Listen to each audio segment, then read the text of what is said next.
বিসমিল্লাহির রহমানির রহিম। আসসালামু আলাইকুম ওয়া রাহমাতুল্লাহ। Welcome to Riaz economic zone. আমি Mohammad Riaz, lecturer of economics and writer of economics. তো এখন তোমাদের সাথে শেয়ার করব অর্থনীতির জন্য পরিসংখ্যানের নমুনায়ন এবং নমুনায়ন বিন্যাসের প্রথম ক্লাস। তো আমরা আজকে কিছু প্রতীক এবং কিছু সূত্র সম্পর্কে ধারণা নিব, যেই প্রতীকগুলো এবং সূত্রগুলো আমাদের অঙ্কের সমাধানে খুব সহায়ক হবে বলে আমি মনে করি। তো এই সূত্রগুলো এবং প্রতীকগুলো যদি তোমাদের ধারণা থাকে তাহলে অঙ্ক তোমাদের জন্য অনেক সহজ হবে। এবং এখানে একটি বা দুটি অঙ্ক যদি আমি তোমাদেরকে বুঝাইতে পারি তাহলে এই অধ্যায় থেকে যে কোনো অঙ্ক আসুক ইনশাল্লাহ তোমাদের পক্ষে সমাধান করা সম্ভব।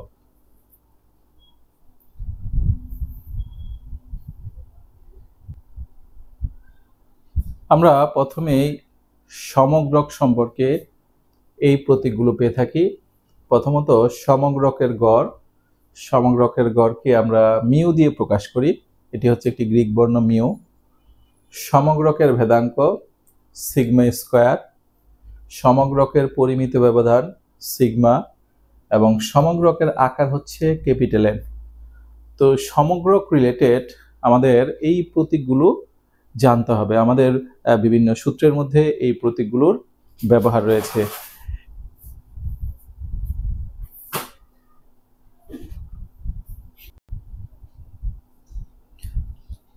এরপরে আমরা আরো কিছু প্রতীক পাবো।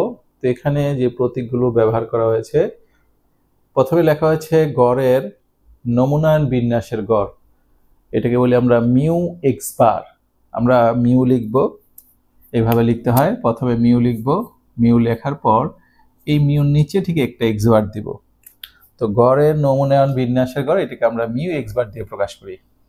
এরপর হচ্ছে গড়ের নমুনায়ন বিন্যাসের ভেদাঙ্ক, এটার প্রতীক কি? সিগমা স্কোয়ার এক্স বার। গড়ের নমুনায়ন বিন্যাসের পরিমিত ব্যবধান সিগমা এক্স বার, এবং নমুনার আকার এটা হচ্ছে আমাদের স্মল এন। আমাদের বিভিন্ন সূত্রের মধ্যে এই প্রতীকগুলোরও ব্যবহার রয়েছে, তখন আমরা এই প্রতীকগুলো ব্যবহার করব, ইনশাল্লাহ তোমাদের তখন বুঝতে অনেক সহজ হবে। এবার আমরা কিছু সূত্র শিখব।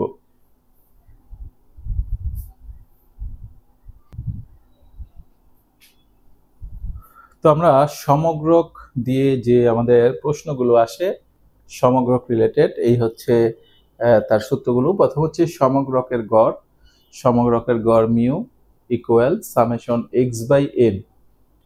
তারপর হচ্ছে সমগ্রকের ভেদাঙ্ক sigma square equal summation X minus mu whole square divided by N. এরপর হচ্ছে সমগ্রকের পরিমিত ব্যবধান sigma equal to root over summation of X minus mu whole square divide by N. অর্থাৎ সমগ্রক রিলেটেড যদি কোনো প্রশ্ন আসে, দেখা যায় এই সমগ্রকের গড় বা সমগ্রকের ভেদাঙ্ক বা সমগ্রকের পরিমিত ব্যবধান, এই তিনটির যে কোনো একটি বা দুটি বা তিনটি আসতে পারে। এই জন্য আমাদের এই সূত্রগুলো যদি জানা থাকে আমাদের জন্য অঙ্ক অনেক সহজ হবে।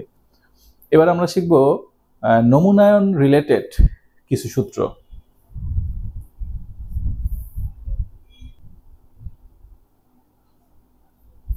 তো গড়ের নমুনায়ন বিন্যাস দিয়ে আমাদের যে প্রশ্নগুলো আসে বা অঙ্কগুলো আসে সেগুলো হচ্ছে এরকম। প্রথমটি হচ্ছে গড়ের নমুনায়ন বিন্যাসের গড় mu X bar equal to summation X bar by N. এখানে আমরা এক্স এর প্রতীকগুলো, এন এর প্রতীকগুলো, এগুলো আমরা স্মল লেটার ব্যবহার করব, আর সমগ্রকের ক্ষেত্রে আমরা ক্যাপিটাল লেটার ব্যবহার করব। এরপর হচ্ছে গড়ের নমুনায়ন বিন্যাসের ভেদাঙ্ক sigma square X bar equal to summation X bar minus mu X bar whole square divided by N. এরপর হচ্ছে গড়ের নমুনায়ন বিন্যাসের পরিমিত ব্যবধান sigma X bar equal to root over summation X bar minus mu X bar whole square divide by N. এই ছিল আমাদের নমুনায়ন বিন্যাস সম্পর্কিত গড়, ভেদাঙ্ক এবং পরিমিত ব্যবধানের সূত্র।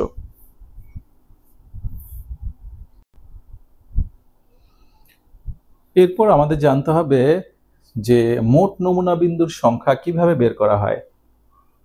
যে আমাদের মোট নমুনা বিন্দুর সংখ্যা বের করার জন্য দুটি সূত্র রয়েছে। আমরা যখন অঙ্কগুলো সমাধান করতে যাই তখন আমাদের প্রথম কাজ হলো যে ওই অঙ্কের মধ্যে মোট নমুনা বিন্দু কয়টি রয়েছে সেটি বের করা। তো এই মোট নমুনা বিন্দুর সংখ্যা বের করার জন্য দুটি সূত্র রয়েছে। প্রথম সূত্রটি হলো মোট নমুনা বিন্দুর সংখ্যা ইকুয়াল ক্যাপিটাল এন তার উপরে পাওয়ার হচ্ছে স্মল এন। এই সূত্রটি কখন ব্যবহার করা হবে? পুনঃস্থাপন করা হলে। আর দ্বিতীয়টি হচ্ছে মোট নমুনা বিন্দুর সংখ্যা ইকুয়াল টু ক্যাপিটাল এন তারপরে সি স্মল এন। তো এই সূত্রটি কখন ব্যবহার করা হবে? পুনঃস্থাপন না করা হলে। তো পুনঃস্থাপন করা কি এবং পুনঃস্থাপন না করা কি, অবশ্যই সেই বিষয়টি তোমাদের সাথে শেয়ার করব। আপাতত আমরা জেনে নিলাম যে মোট নমুনা বিন্দুর সংখ্যা বের করার জন্য দুটি ফর্মুলা রয়েছে। যদি পুনঃস্থাপন করা হয় তাহলে আমাদের প্রথম সূত্রটি, এবং যদি পুনঃস্থাপন না করা হয় তাহলে আমাদের দ্বিতীয় সূত্রটি ইউজ হবে। অনেক সময় দেখা যায় যে আমার অঙ্কটি পুনঃস্থাপন করে এসেছে, শিক্ষার্থীরা এই সূত্র দিয়ে অঙ্ক করে দিয়ে আসে, এই সূত্র দিয়ে। আবার দেখা যায় অনেক সময় দেখা যায় প্রশ্নে লেখা ছিল যে পুনঃস্থাপন না করে, তখন আবার শিক্ষার্থীরা এই সূত্র দিয়ে অঙ্ক করে আসে। তাহলে কিন্তু হবে না। এই জন্য আগে আমাদের দেখতে হবে যে আমার অঙ্কটি কিভাবে এসেছে, পুনঃস্থাপন করে না পুনঃস্থাপন না করে। আশা করি এই দুটি সূত্র তোমাদের ক্লিয়ার।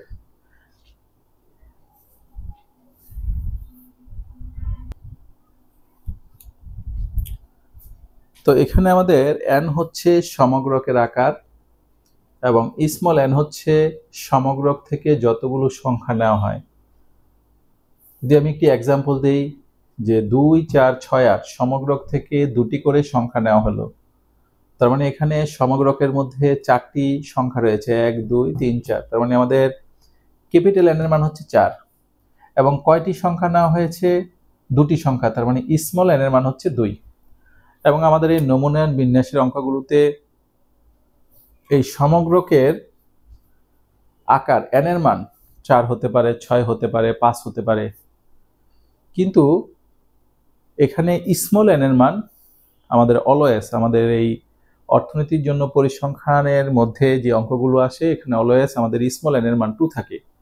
অর্থাৎ আমাদের সমগ্রকের আকার 4, 5, 6 যাই হোক, স্মল n এর মান 2। অর্থাৎ আমরা দুটি করে সংখ্যা নিয়ে আমরা অঙ্কটি সমাধান করে থাকি।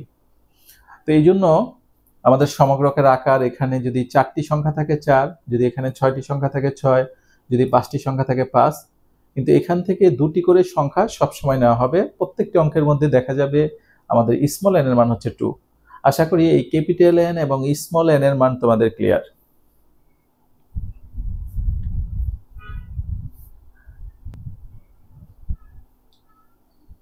তো আমরা মনে করি 1, 2, 3, 4 তথ্য বিশ্ব হতে পুনঃস্থাপন করে 2 একক বিশিষ্ট নমুনা নেওয়া হলো।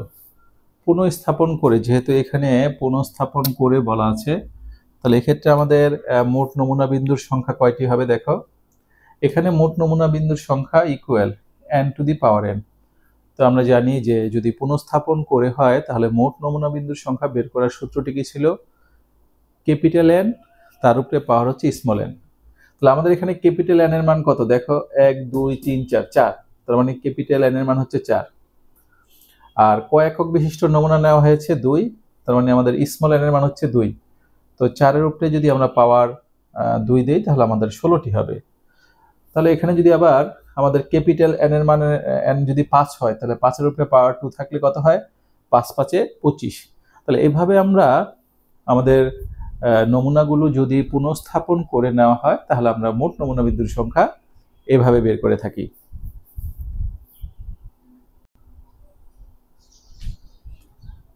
এবার মনে করি 2, 4, 5, 6 তথ্য বিশ্ব হতে পুনঃস্থাপন না করে 2 একক বিশিষ্ট নমুনা নেওয়া হলো।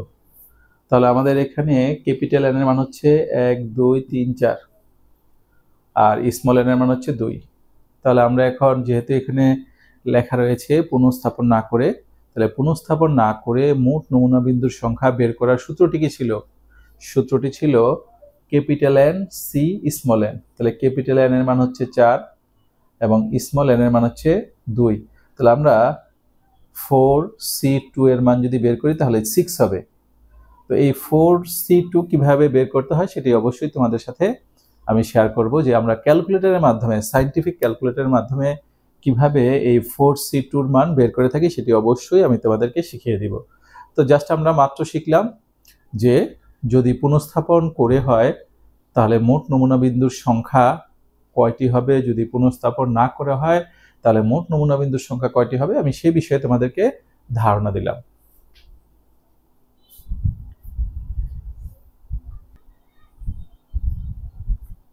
এবার আমরা পুনঃস্থাপন করে যদি নমুনাগুলো নেওয়া হয় তাহলে আমাদের নমুনাগুলো কি হবে, অর্থাৎ কি কি নমুনা পেতে পারি পুনঃস্থাপন করার সময়, আমরা সেই বিষয়ে একটি উদাহরণের আলোকে আলোচনা করব, যাতে অঙ্কের ভিতরে এই উদাহরণটি যদি তোমরা বুঝতে পারো তাহলে অঙ্কের ভিতরে অবশ্যই এই কাজগুলো তোমরা বুঝতে পারবে।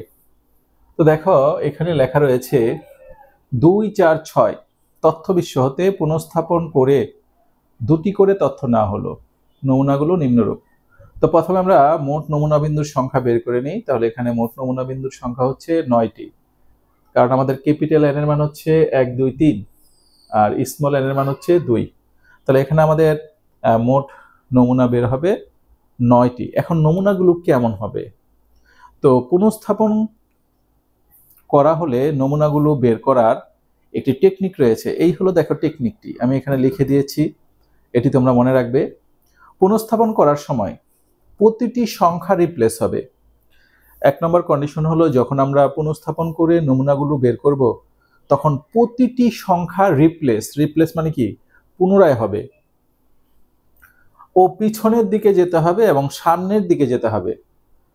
তার মানে প্রতিটি সংখ্যা রিপ্লেস হবে, আবার আমরা পিছনের দিকে যাব, আবার আমরা সামনের দিকে যাব। দেখো কিভাবে আমরা নমুনাগুলো তৈরি করলাম। দেখো নমুনাগুলো প্রথমে এই 2 নিলাম, তাহলে এই 2 সংখ্যাটি আবার রিপ্লেস হবে, এই 2, 2। তার মানে কি এই 2 সংখ্যাটি কিন্তু রিপ্লেস হয়ে আমরা এই নমুনাটি পেয়েছি। তারপরে 2, 4, তারপরে 2, 6, এই যে দেখো 2, 4, 2, 6।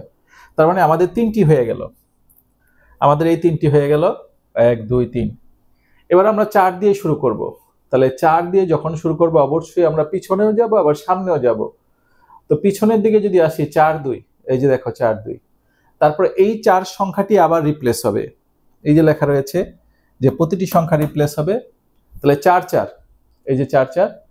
তারপর আমরা 4 দিয়ে আবার সামনে যাব, 4, 6, এই যে 4, 6। আমাদের 6টি নমুনা বিন্দু হয়ে গেল। এবার আমরা 6 দিয়ে শুরু করব। 6 দিয়ে প্রথমে পিছনের দিকে যাব, 6, 2, এই যে 6, 2। তারপরে 6, 4, এই যে 6, 4। তারপরে 6, এই 6 সংখ্যাটিকে আবার রিপ্লেস করব, 6, 6, 6, 6। যেহেতু 6 এর পরবর্তীতে আর কোনো সংখ্যা নেই, এই জন্য আর আমরা সামনের দিকে অগ্রসর হতে পারলাম না। এখানে এখন গণে দেখো 1, 2, 3, 4, 5, 6, 7, 8, 9, এই যে 9। তাহলে এখানে আমরা নমুনাগুলো কিভাবে তৈরি করলাম পুনঃস্থাপন করে। তোমরা যদি এই উদাহরণটি বুঝতে পারো, এই উদাহরণটি যদি ভালো মতো মাথায় রাখতে পারো, তাহলে এখানে যদি আমাদের 4টি সংখ্যা থাকে এই সিস্টেমে তোমরা করে যাবে, অটোমেটিক তোমাদের নমুনাগুলো হয়ে যাবে এবং সঠিক নিয়মে নমুনাগুলো বুঝতে পারবে। তাহলে তোমরা যদি এই টেকনিকটি মনে রাখতে পারো যে পুনঃস্থাপন করার সময় প্রতিটি সংখ্যা রিপ্লেস হবে এবং আমরা পিছনের দিকেও যাব, সামনের দিকেও যাব, এভাবে আমরা নমুনাগুলো তৈরি করব।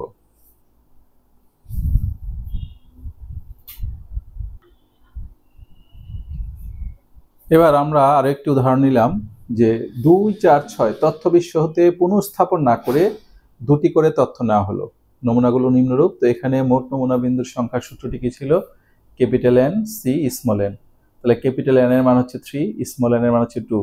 তাহলে 3C2 আমরা যদি সায়েন্টিফিক ক্যালকুলেটর দিয়ে বের করি আমাদের 3 আসবে। তার মানে আমাদের এখানে 3টি নমুনা হবে। তো নমুনাগুলো কেমন দেখো। প্রথমে এই পুনঃস্থাপন না করার সময় আমাদের একটি টেকনিক মনে রাখতে হবে। টেকনিকটি হলো এরকম, পুনঃস্থাপন না করার সময় কোনো সংখ্যা রিপ্লেস হবে না, তার মানে আমরা কোনো সংখ্যা রিপ্লেস করতে পারবো না। এবং পিছনের দিকে যাওয়া যাবে না, পিছনের দিকে আমরা যেতে পারবো না, তবে শুধু সামনের দিকে যাওয়া যাবে। তার মানে যখন পুনঃস্থাপন না করা হবে তখন আমাদের রেস্ট্রিকশন হলো যে কোনো সংখ্যা রিপ্লেস করা যাবে না, 1 নম্বর রেস্ট্রিকশন। 2 নম্বর হচ্ছে পিছনের দিকে যাওয়া যাবে না, তবে কি আমরা কোথায় যেতে পারবো? আমরা সামনের দিকে যেতে পারবো। আর পুনঃস্থাপন করার সময় কি ছিল? কোনো সংখ্যা রিপ্লেস হবে, তারপরে পিছনের দিকে যেতে হবে, আবার সামনের দিকে যেতে হবে। তার মানে আমরা এখানে শুধু সামনের দিকে যেতে পারবো। দেখো প্রথমে এই 2 4, এই যে 2 4, তারপরে 2 6, এই 2 6 আমরা কিন্তু 2 এর কিন্তু রিপ্লেস করিনি, 4 এরও রিপ্লেস করিনি। এবার 2 শেষ। এবার আমরা 4 এ যাব, 4 6, 4 6। আমরা কিন্তু 4 2 নেইনি, কারণ আমরা পিছনের দিকে আসতে পারবো না, আমরা শুধু সামনের দিকে অগ্রসর হতে পারবো। এই ছিল পুনঃস্থাপন না করে কিভাবে আমরা নমুনাগুলো পেতে পারি। তো তোমরা যদি এই উদাহরণটি বুঝতে পারো পুনঃস্থাপন না করার ক্ষেত্রে, তাহলে এই জাতীয় যে কোনো অঙ্ক আসতে তোমরা বুঝতে পারবে। আবার লক্ষ্য করো, প্রথমে 2 4, তারপরে 2 6, তারপরে 4 6। এখানে কোনো সংখ্যা রিপ্লেসও হয়নি এবং আমরা কিন্তু পিছনের দিকেও যাইনি, যেটা আমরা পুনঃস্থাপন করার সময় পিছনের দিকে গিয়েছিলাম, সামনের দিকে গিয়েছিলাম, কোনো সংখ্যা রিপ্লেস করেছিলাম। যেখানে পুনঃস্থাপন না করার সময় এই বিষয়গুলো আমাদের আসে না, দুটি বিষয় আসে না, কোনো সংখ্যা রিপ্লেস হয় না এবং পিছনের দিকে যাওয়া যাবে না। তাহলে আমরা শুধু কোন দিকে যেতে পারবো? আস্তে আস্তে আমরা ফরওয়ার্ড, সামনের দিকে যেতে পারবো। তো তোমরা যদি এই সূত্রগুলো, আজকে যে ক্লাসটি কমপ্লিট করা হলো, এই সূত্রগুলো, এই প্রতীকগুলো, এই বেসিকগুলো যদি জানতে পারো, তাহলে নমুনায়ন বিন্যাসের যে কোনো অঙ্ক ইনশাল্লাহ তোমরা বুঝতে পারবে। তো বুঝাইতে যে কোনো ভুল ত্রুটি হতে পারে, আশা করি ক্ষমা এবং সুন্দর দৃষ্টি দেখবে। তোমাদের যদি কোনো কনফিউশন, প্রশ্ন থাকে অবশ্যই আমাকে জানাবে, আমি সঠিক উত্তর দেওয়ার চেষ্টা করব। তো আজকে পর্যন্তই, সবাই ভালো থাকো, সুস্থ থাকো এবং নিরাপদে থাকো। আল্লাহ হাফেজ।